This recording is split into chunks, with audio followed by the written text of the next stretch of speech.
Hello everyone. Tonight I have 4 terrifying stories for you. Each story belongs to a different style of horror that people love online.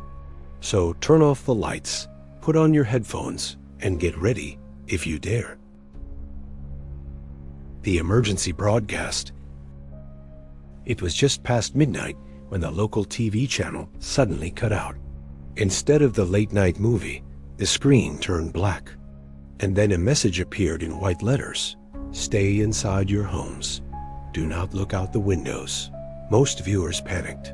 But one man, curious and doubtful, walked to his window to check. At first, the street was empty.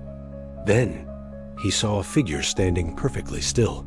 The figure looked exactly like him. Same clothes, same face, the same uneasy smile. Seconds later, the broadcast returned with a new message. If you see yourself, close your eyes. Do not let it in. The last phone call. A college student living alone received a phone call late at night. When she answered, there was only heavy breathing on the other end. She hung up, but the phone rang again. This time, a whisper spoke. I'm right behind the door. Terrified, she called the police. When they arrived, the door was still locked, and no one had entered. But the phone records showed something impossible. The call had been made from her own landline inside the house. The lost cartridge. A young man obsessed with retro games found an old Nintendo 64 cartridge at a flea market. It had no label, only the words, "Play me," scratched into the plastic. When he loaded it up, his character spawned in a pitch-black room with no doors, no windows. Minutes passed, and suddenly the character's face began to change, slowly turning into his own. Then red text appeared on the screen. I've taken your image. You belong here now. The young man disappeared that same night.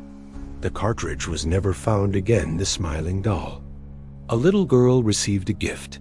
A porcelain doll with a wide, innocent smile. At first, it seemed harmless.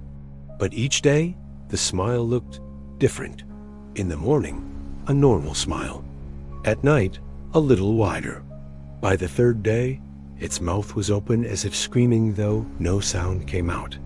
On the 4th morning, the doll's face was completely blank. And when the girl's parents saw her, they froze in terror. Because the doll's smile had appeared on her face instead. That was tonight's collection of horror stories. Which one scared you the most? Analog horror, true horror, creepypasta, or the animated tale? Let me know in the comments below. If you can still sleep after this,